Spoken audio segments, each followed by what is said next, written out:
সুপ্রিয় শ্রোতা বন্ধুরা, এই সুন্দর বিকেলে যে যেখান থেকে আমাদের আয়োজন শুনছেন, একরাশ প্রীতিময় শুভেচ্ছা সবার জন্য। স্বাগত আমাদের আজকের একান্ত ভুবনের আয়োজনে। বন্ধুরা, চলচ্চিত্র মানে শুধু নায়ক নায়িকা নয়, কিছু মুখ থাকে যাদের চোখের দৃষ্টি, কণ্ঠের কঠোরতা আর উপস্থিতি পর্দায় এলেই গল্প অন্যদিকে মোড় নেয়। আজ এমনই একজন শিল্পী একান্ত ভুবনের অতিথি। বাংলা চলচ্চিত্রে যিনি বারবার খল চরিত্রে অভিনয় করে দর্শকের মনে ভয়, ঘৃণা আর অদ্ভুত এক মুগ্ধতাও তৈরি করেছেন।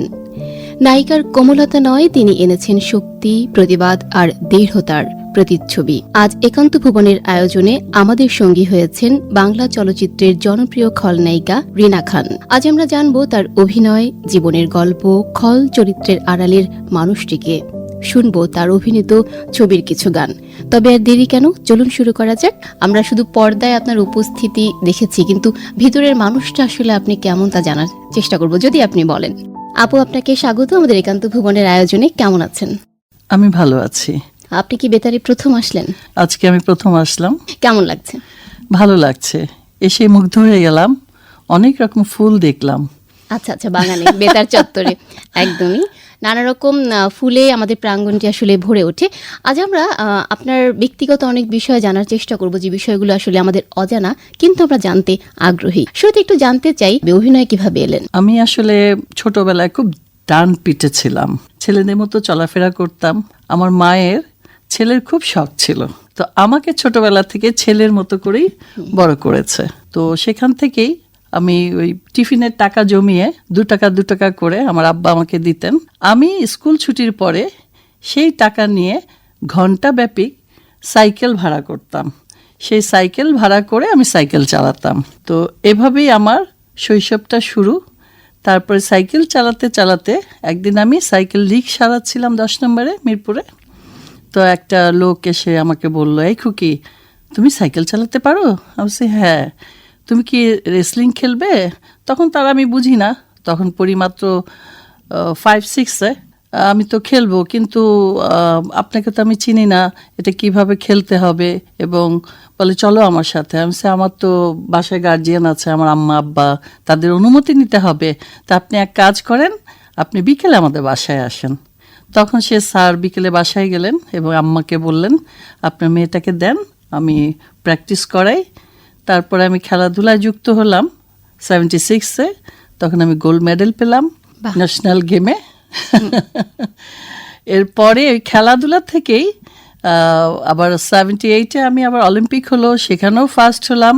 এর মাঝে অনেক সময় গেছে, অনেক গোল্ড মেডেল পেয়েছি খেলাধুলায়, অন্যান্যতে। তারপরে আমি ফিল্মে এসেছি। ওটাই জানতে চাই, কিভাবে এলেন? তারপরে যখন আমার একটি ইন্টারভিউ চেপেছিল বিচিত্রায়, আমরা তো সাধারণত খেলাধুলার সময় হাফ প্যান্ট ব্যবহার করি, সবাই করে সেটা। তো এরকম সাইকেল নিয়ে, তো একটা শার্ট গেঞ্জি, চুলগুলো খোলা, এরকম একটা হেডিং ছিল যে ময়দান থেকে পর্দায়। তো সেটা দেখে সুভাষ দত্ত দাদা, আর আমার খুব ইচ্ছাও ছিল অভিনয় করার, আমার আম্মার খুব ইচ্ছা ছিল আমাকে ফিল্ম লাইনে দেওয়ার। তো সে থেকে অনেক সময় অনেক ইন্টারভিউ তখনও দিতাম খেলাধুলার ব্যাপারে। তো বলতো, তোমার শখ কি, তোমার হবি কি, এই কি? তখন বলতাম যে আমার অভিনয় করার খুব শখ। এই থেকেই যে অফার পেলাম, দত্তদা আমাকে অফার দিলেন সোহাগ মিলন ছবি, সেটা 81 সালে। তারপরে সেই ছবিতে অভিনয় করলাম ওনার, এরপরে আরো ছবিতে করলাম। এ দিয়ে আমার মানে পর্দার জগৎটা শুরু। প্রথম ছবি থেকে আপনি নেতিবাচক মানে খলনায়িকাই ছিলেন? প্রথমে ছিল যেটা সোহাগ মিলন ছবি, ওটা রোজিনা আপা ছিলেন নায়িকা এবং ওয়াসিম ভাই ছিলেন হিরো। তো আমাকে সেখানে একটা রোল দেওয়া হয়েছিল পাহাড়ি মেয়ের ভূমিকায়। ওখানে একটা গান ছিল, এখানে আমাদের চিড়িয়াখানায় পদ্মপুকুরে সেই গানটা হয়েছিল। আমি নেচেছিলাম ওই গানটায়। তার জন্য কিছুদিন নাচও শিখতে হয়েছিল আমাকে। একদম যেহেতু খেলাধুলা থেকে আসছি, তখন তো খুবই শুকনা, আর ফিল্মে একটু মোটা লাগে। তো ওই সময় তার মোটা হওয়ার উপায় নেই, আমাকে প্যাড ট্যাড পরায় তারপরে মোটা করছে। তারপরে এইভাবেই শুরু। এরপর দাদার ছবিতেই, সবুজ সাথী ছবিতে আমাকে আরেকটি চরিত্র দিলেন। ওই শুরু হলো নেগেটিভ চরিত্র। শাবানা আপার ছোট বোন আমি, সৎ বোন। জসিম ভাই সেই ছবিতে প্রথম হিরো হলেন, সবুজ সাথী। তো শাবানা আপাকে একটা থাপ্পড় দেওয়ার দৃশ্য ছিল। আমি তো থাপ্পড় দিব না, আমি না, মাথা খারাপ, আমি পারবো না। আমি শাবানা আপার পায়ে জড়ায় ধরছি, না আপা আমি আপনাকে থাপ্পড় দিতে পারবো না। বলে আরে পাগলি, এটা তো অভিনয় কর। পরে যাই হোক, দিতে তো হলোই। ওই এক থাপ্পড় দিয়েই বাস আমি হয়ে গেলাম জনপ্রিয়, একেবারে জনপ্রিয় খলনায়িকা আপনি হয়ে গেলেন। তো একটু জানতে ইচ্ছে করছে কৌতূহল বশত যে আপনি একেবারে খেলাধুলা থেকে এসে খলনায়িকা হয়ে গেলেন, নায়িকা হতে মনে চায় নাই? অবশ্যই নায়িকাও তখন হয়েছিলাম, যেমন বুলবুল আহমেদ সাহেব ছিলেন, ওনার একটা ছবি ছিল মহানায়ক, এবং আমাদের ইলিয়াস কাঞ্চন ভাইয়ের সাথে ছিল প্রেম যমুনা। তারপরে মেঘ বিজলি বাদল একটা ছবি হয়েছিল, সিডনি ভাই ছিলেন হিরো। তো এরকম অনেকটাই করেছি, কিন্তু শেষমেশ যে আমার বেশি প্রশংসা পেল খল চরিত্রে। আপনি আপনার এই চরিত্রে, এই অভিনয় জীবনে একেবারেই সফল। কেননা খল চরিত্রে জনপ্রিয় হওয়ার সংখ্যা দেশে কম। আমাদের অনেক নায়ক নায়িকা আছেন, কিন্তু সেই নেতিবাচক চরিত্রগুলো জনপ্রিয় হয়েছে এরকম খুবই কম। তার মধ্যে যদি প্রথম সারি ধরা হয়, আপনি অন্যতম। এবার একটু সেই খল চরিত্রে অভিনয়ের অভিজ্ঞতা জানবো। শাবানা ম্যাডামের কথা তো আপনি বললেন, কিন্তু আমার দেখা আপনি শাবনূর মৌসুমীকে অনেক মেরেছেন। তো এই অভিজ্ঞতাগুলো কেমন? ওই বাংলার বউ ছবিতে মৌসুমীকে অত্যাচার করি। তো এখন একটা ছিল সলতা দিয়ে, ওই যে তার আঙ্গুল কেটে ফেলবো। পরে তো ওই ছবিতে ওকে পুড়িয়ে মারি, আবার ও রিভেঞ্জ নেয়। তো আমি যখন ওই সলতাটার সামনে নিয়ে যাই, ও বলতেছে আর কত মারবেন আমারে, আর কত কাটবেন, কথায় কথায় চুল ধরা, কথায় কথায় এটা। তো ও ভয় পেত না, কারণ এই কারণে যে আমার ব্যালেন্স ছিল। আচ্ছা আচ্ছা। বলে আপনি দেখে আমি আমার আসল আঙ্গুলটা দিচ্ছি, তা না হলে অন্য কেউ হলে আমি দিতাম না, একটা ড্যামি আঙ্গুল বানাতে বলতাম। তা না হলে তো দেখা গেল সলতা দিয়ে কাটতে যেয়ে সত্যি সত্যি কেটে ফেলছেন। আরেকটা ছিল দৃশ্য, ওখানে বটি দিয়ে গলাটা কেটে ফেলবো। হ্যাঁ, তো সেই দিন এত তাড়াহুড়ার মধ্যে সেদিন সেই সিকোয়েন্সটা করার কথা ছিল না, সেটা হয়েছিল হতাপাড়ায়। তো শুটিংয়ের ব্যাপারে যা হয় যে একটু সময় আছে, এটা রাতের দৃশ্য, তাছাড়া করে ফেলি সিকোয়েন্সটা। তো এখন ওই ড্যামি বটিটা আনা হয়নি, তখন আর কি করা। তো মৌসুমীকে জিজ্ঞেস করলো ডিরেক্টর ম্যাডাম কি করব, আমাকে বলতেছে যে আপা কি করব। আচ্ছা দেখো তোমরা যেটা ভালো মনে হয় করো, নাহলে পরে করো। বলে আজকে করলে ভালো হতো, সময়টা আমাদের বাঁচতো। তো বলে যে তাহলে মৌসুমীকে আপাকে একটু রিকোয়েস্ট করেন। তা আমি বলছি যে কী রিকোয়েস্ট করব আমি? বলে যে বটিটা যে তার গলার সামনে ধরবেন, রাজি হবে কি না। আমি বলছি আচ্ছা ঠিক আছে। তারপরে আমি গেলাম, ও তো শোয়া, মানে মাটিতে শুয়ে থাকবে, আমি বটি ধরবো। তা বলছি কি মৌসুমী দিবে, শট দিবে, আমি কিন্তু তোমার গলার উপরে বটি ধরবো। বলে হ্যাঁ আপনার ব্যালেন্স আছে, আপনি দিতে পারেন। তারপরে ওটা তো আসলে ওটা অভিনয়, আমরা তো দেখাই এরকম, পরে ক্লোজ নেয়, আর আমাদের এক্সপ্রেশনটাই ওরকম, এই এই এই এই মানে এটাতেই মানুষ মনে করে যে সত্যিই বুঝি কেটে ফেললো। আসলে যেটা এক্সপ্রেশন থাকে এটা বুঝতে পারে না, অনেকেই বলে আপনি এইভাবে মারতে পারলেন। এই আমরা একটু বিস্মিত হয়ে যে এভাবেও মারা যায়, একদমই তাই। আপনার এই দীর্ঘ ক্যারিয়ারে আপনি অনেকের সাথেই কাজ করেছেন, শাবানা, অবিতা, শাবনূর মৌসুমী। যদি বলি যে সহকর্মী হিসেবে কাদের সাথে কাজ করতে আপনি বেশি স্বাচ্ছন্দ্য বোধ করেন? হ্যাঁ, ববিতা আপার সাথে কাজ করেছি, উনি একটু রিজার্ভ ভালো। তারপরে শাবানা আপা একটু মানে আরও আমায়। তারপরে শাবনূর ভালো আর্টিস্ট, আসলে সবাই ভালো। যদি বলা হয় পছন্দের নায়ক নায়িকা কে? পছন্দের নায়ক নায়িকা বললে তো আমি শাবনূরের কথা বলবো, মৌসুমীর কথা বলবো, প্রথমেই বলবো শাবানা আপার কথা, তারপরে ওরা। কারণ শাবানা ম্যামকে মেরেই আপনি জনপ্রিয় হয়েছিলেন। আচ্ছা, এই যে এই চরিত্রগুলো অভিনয় করতে গিয়ে বাইরে যখন আপনারা শুটিং সেটে যান, কিংবা ব্যক্তিগত জীবনেও কিছু বিড়ম্বনা কিন্তু আপনাদের পড়তে হয়, এরকম দু একটি তিক্ত কিন্তু মজার অভিজ্ঞতা আমরা জানবো। হ্যাঁ, এরকম আসলেই অনেক ঘটনা ঘটে। একবার আমরা ভৈরব যাচ্ছিলাম, তো আমি তো আমার গাড়ি নিজেই চালাই, যেহেতু আমি খেলাধুলা করতাম, আমি হোন্ডা চালাতে পারি, সবই পারি, আর আমার নিজের গাড়ি নিজেই চালাতে ভালো লাগে, কমফোর্ট ফিল করি। তো ফেরি ছিল তখন, তো এত ইয়ে ছিল না। সিলেট যাওয়ার সময় আমরা ফেরি পার হয়ে যেতাম। তো ওখানে যাওয়ার পরে আগে যেমন আমরা প্লাস্টিকের বোতল কিন্তু ছিল না, পানির কাচের বোতলেই পানি নিতাম। একটা বাস্কেট ছিল, আমার জিনিসপত্র সব গাড়িতে ছিল, আমার ছোট বাচ্চাটাও ছিল অন্তু, এখন যে হিরো হয়েছে।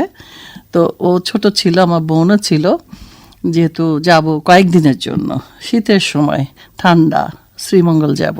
পরে যখন গেলাম ফেরি পারে, আর ফেরিতে আমি মনে হলো যেন সেদিন আমাকে ধাক্কা দিয়ে গাড়ি সহ পানিতে ফেলে দেবে সবাই। মানে এটা ইচ্ছাকৃত না, আপনাকে দেখার জন্য আনন্দে এবং একটা শিল্পীকে দেখার জন্য যে মানে ওরা হতভম্ব হয়ে যায়। তখন কি করবে, খুশির চোটে গাড়িতে মারতে থাকে, গাড়িটা যে ট্যাপ খাচ্ছে, খুশির চোটে এমনভাবে জড়ায় ধরবে তোমার জান বের হয়ে যাবে, কিন্তু ওরা সেটা বোঝে না। আর পানির বোতলের কথা বলছিলাম, ওরা মনে করেছে কাচের বোতল, কিন্তু হ্যাঁ ওরা বলে এটা কি পানি, কি অন্যরকম মনে করছে, আসলে সেটা তো না। এই আর কি। আর ব্যক্তিগত জীবনে আপনার ছেলের কথা বলছিলেন, কে কে আছে? হ্যাঁ, আমার দুটো ছেলে, বড়টা শান্তু, ছোটটা অন্তু ডাকনাম। তো দুজনের বিয়ে হয়ে গেছে। বড়টা বিদেশে সেটেল, আসে মাঝে মাঝেই আসে, এবারও আসছে বেড়াতে, আবার চলে যাবে বড় বৌমাকে নিয়ে মাগুরা, বড় বৌমার বাড়ি জেনিফা। আর ছোট ছেলে অন্তু, ওরা দুজনেই প্রেম করে বিয়ে করেছে। আচ্ছা। আর আমি বাধা দেইনি যে না তোমরা সংসার করবা, তোমাদের পছন্দ, সেটাই আমি মেনে নিছি। স্বামী, ওই স্বামী ছোট ঘরে আমার একটা নাতি আছে ওয়াসি, খুব দুষ্টু, সারাক্ষণ আমার সাথে থাকে। এই দুটো, আর একটাই নাতি। কখনো ছেলেমেয়েরা বলে নাই মা কেন এই ক্যারেক্টারে অভিনয় করো? ছোটবেলায় কখনো বলে নাই এরকম? ছোটটা বলে নাই, বড়টা বলতো। বড়টার সময় একবার যখন ম্যাট্রিক পরীক্ষা দেবেও, উত্তরায় থাকি আমি, সাধারণত বাচ্চাদের সবই শিখিয়েছি, যে রিকশায় যাও, হেঁটে যাও, যে শুধু গাড়ি থাকলে বিলাসিতা। আর যেহেতু আমার ড্রাইভার নাই, আমি যখন সময় পেতাম অবশ্যই দিয়ে আসতাম, বিশেষ করে সকালটা দিতে পারতাম, পরেরটা তো আনতে পারতাম না, তখন স্কুলের ভ্যান ট্যান ঠিক করে দিতাম। তো পরীক্ষার সময় আমি সাধারণত প্যারেন্টস ডে, পরীক্ষার দিন, তখন কাজ রাখতাম না, আমার বাচ্চাদের আমি নিজেই দিয়ে আসতাম, কারণ তখন বাপ মা যদি সাথে থাকে তখন ওরা সাহস পায়। আচ্ছা। যে এটা একটা পরীক্ষা, আর বিশেষ করে ম্যাট্রিক পরীক্ষা, জীবনে প্রথম, তো ওটা বেশি ঘাবড়ে যায় ওরা। তো আমি সেদিন বললাম শান্তকে, শান্তু চল আমি তোকে দিয়ে আসি পরীক্ষার হলে। না না না, তোমাকে যেতে হবে না। আমি বলছি, কেন? না তুমি বসলে, তুমি পাশে বসলে সবাই বলে ওই যে ডাইনি যায়, দরজা শাশুড়ি যায়, এই যায়, এতে আমার মন খারাপ হয়ে যায়। আমি কারি, ওটা তো চরিত্র, ওটা তো কাজ। না না, তোমাকে যেতে হবে না। আমাকে নিলই না। এরকম আপনার জীবনে আরো মজার ঘটনা আছে, আমরা মাঝে মাঝে আপনার ইন্টারভিউতে শুনতে পাই, বেশ মজার মজার ঘটনা আছে, এটাই আসলে জানতে চাচ্ছিলাম। আরো দুই একটা আছে, আমরা একটু জানতে চাই। হ্যাঁ, এটারই একটা রেশটা বলি, মানে শান্তর ব্যাপারটা।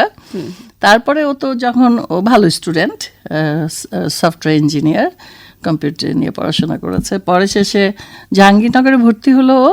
তখন আমি যেতাম, ও হোস্টেলে থাকতো, আমি খাবার নিয়ে যেতাম, মাঝে মাঝে দেখতে যেতাম ওর আব্বাকে নিয়ে, যে কি অবস্থা আছে, কোন হলে আছে। প্রায় হঠাৎ করে সন্ধ্যার পরে চলে যেতাম। তারপরে সবাই দেখে বলে, একদিন দিনের বেলা গেলাম, ওর কে কেন আসছে, তখন সবাই বললো যে ওনার ছেলে পড়ে। ওনার ছেলে পড়ে, আর আমরা জানি না। পরে ডাকেন ওনাকে, উপরে ডাকেন। পরে গেলাম, বসালো, চা খাওয়ালো, তারপর বললো মাঝে মাঝে আসবেন। অন্যান্য স্যাররা ছিলেন, ছবি তুললো, আমার খুব ভালো লাগলো এই ব্যাপারটা। তখন শান্তকে সবাই বলল, আরে তোর মা সেলিব্রিটি, আর তুই আমাদের জানাও নেই? হ্যাঁ, তুমি আমাদের মা হলে তো আমরা নাচতাম, আইসেই বলতাম যে আমার মা এই রিনা খান বা সেলিব্রিটি। তখন ও একটু লজ্জা পেয়ে গেছে, এরপর থেকে আর ও কোনো, মানে ও প্রাউড ফিল করে। অবশ্যই প্রাউডের জায়গায়। দর্শক আপনাকে পর্দায় দেখে, কখনো ভয় পায়, কখনো রাগ করে, কিন্তু যদি একটু জিজ্ঞেস করা হয় আপনাকেই, পর্দার রিনা খান আর বাস্তবের রিনা খান কেমন?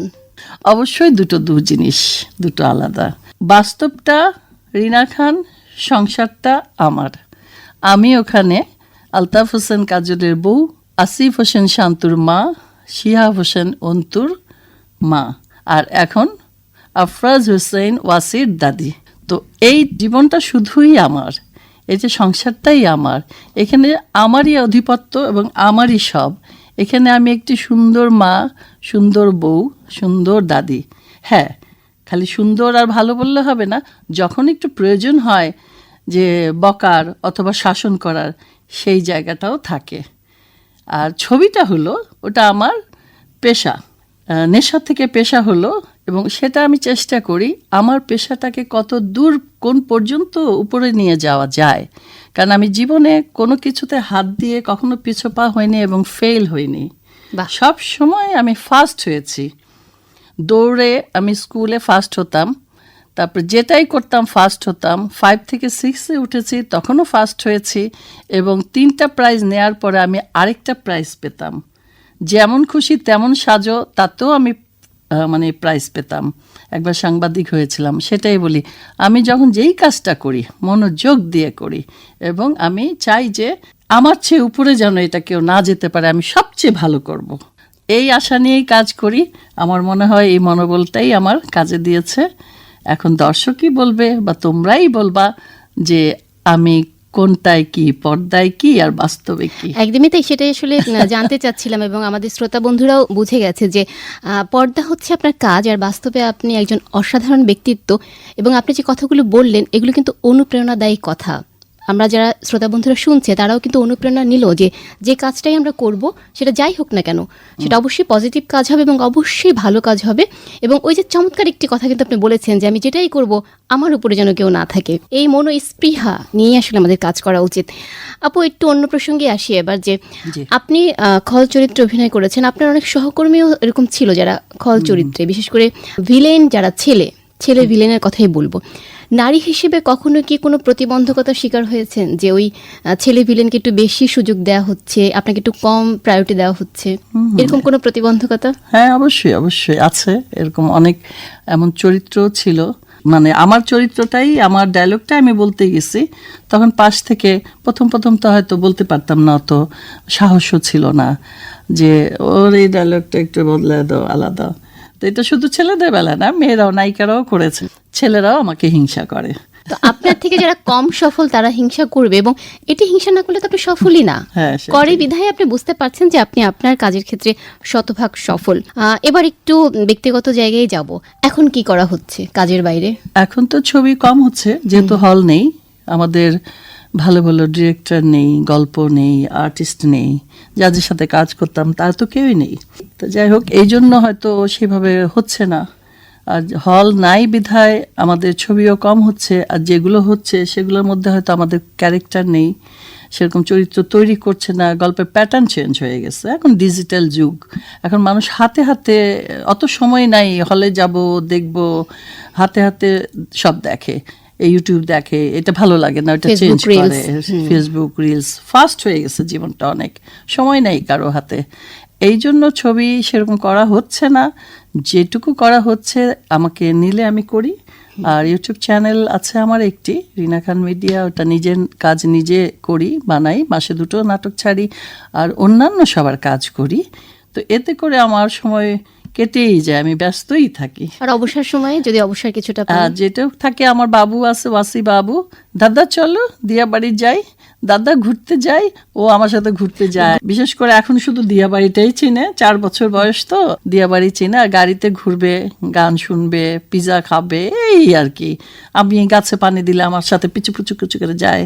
তুমি কি করো, মানে আমি এখন মেকআপ নিব, ও সব ডর খুলে তোমার লিবিস দেই, লিবিস। এই হলো আমার বাসার সময়, এভাবেই কাটে। আর রান্না করি আমি খুব।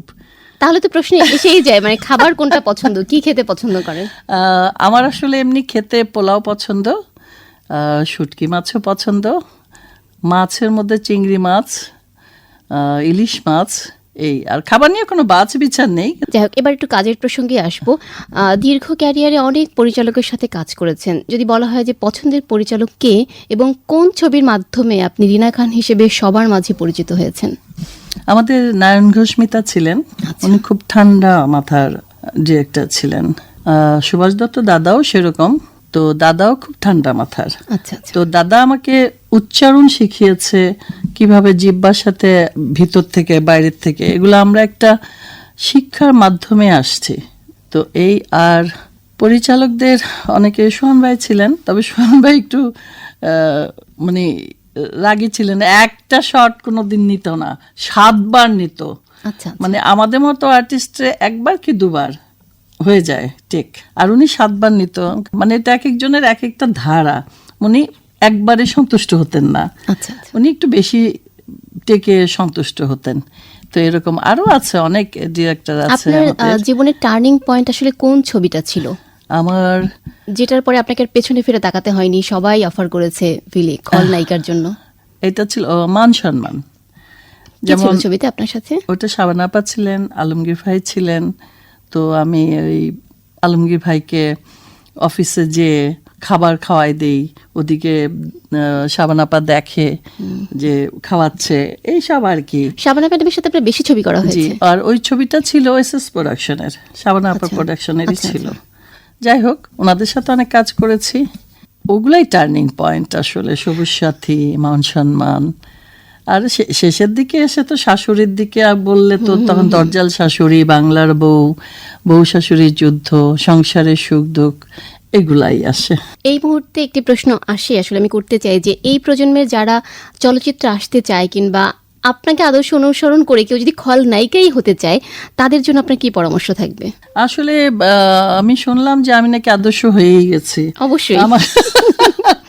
আমার ছেলে নাকি একবার কোথায় এক ইনস্টিটিউটে গেল, সেখানে যেয়ে দেখছে আমাকে নিয়ে আলোচনা করে ক্লাস করাচ্ছে, যে আর বলছে যে রিনা খান কিভাবে অভিনয় করে সেটা তোমরা দেখবা। তো আর নাটকেও, বাস্তবেও এবং চলচ্চিত্রে তো আসে, রিনা খানের মতো করো কেন তুমি, এই কথাটা আসে। হ্যাঁ, তো কালকে নাটক করছিলাম, একটা মেয়ে বলে যে হ্যাঁ আপা, আপনি যেমন পর্দার রিনা খান, আমি হলাম ছোট পর্দার রিনা খান, সবাই আমাদের ছোট পর্দার রিনা খান ডাকে। ভালো তো। আপনি শুরু থেকেই বেশ গোছানো এবং আপনি সাজের ব্যাপারে খুব গোছানো থাকেন। আপনার শাড়ি থেকে শুরু করে অর্নামেন্টস সবকিছু একটু ব্যতিক্রমী থাকে, অনেকটা নায়িকা মৌসুমীর মতো। সেও পোশাকের ব্যাপারে খুব গোছানো। এই বিষয়টা আপনার ভিতর কি করে আসলো যে আমি ভিলেন হলেও আমাকে সেরকম হতে হবে? ভিলেন হলেই যে আমাকে রুক্ষ সাজতে হবে বা অন্যরকম সাজতে হবে সেটা না, সৌন্দর্যের মাধ্যমেও আপনি ভিলেন হতে পারেন। সেটার একদম উৎকৃষ্ট প্রমাণ হচ্ছেন আপনি, যে সুন্দর হলেও সেটা পর্দায় আমি আমার ওই ভিলেন রূপটা আনতে পারি। আমি ওই ওদের পড়াশোনা কিছু পড়ি না, কারণ আমি আমার সাজটা বুঝি, চরিত্রটা বুঝি এবং কোন সিকোয়েন্সটা করব সেটা বুঝি, সেটা বুঝে আমি সাজগোজ করি। এই জন্য একটু ব্যতিক্রম হয়, গতানুগতিক আমি করি না। আর বেশি উগ্রটা আমার অত পছন্দ না। যেখানে যেই চরিত্রটা যে এরকম করতে হবে তখনই ওইখানে একটু ওরকমই করি। আমরা আমাদের আয়োজনের একেবারে শেষ পর্যায়ে, শেষ মুহূর্তে আপনি আমাদের শ্রোতাদের জন্য যদি কিছু বলেন। জি, আমাকে ডাকবে, অবশ্যই আমি আসব।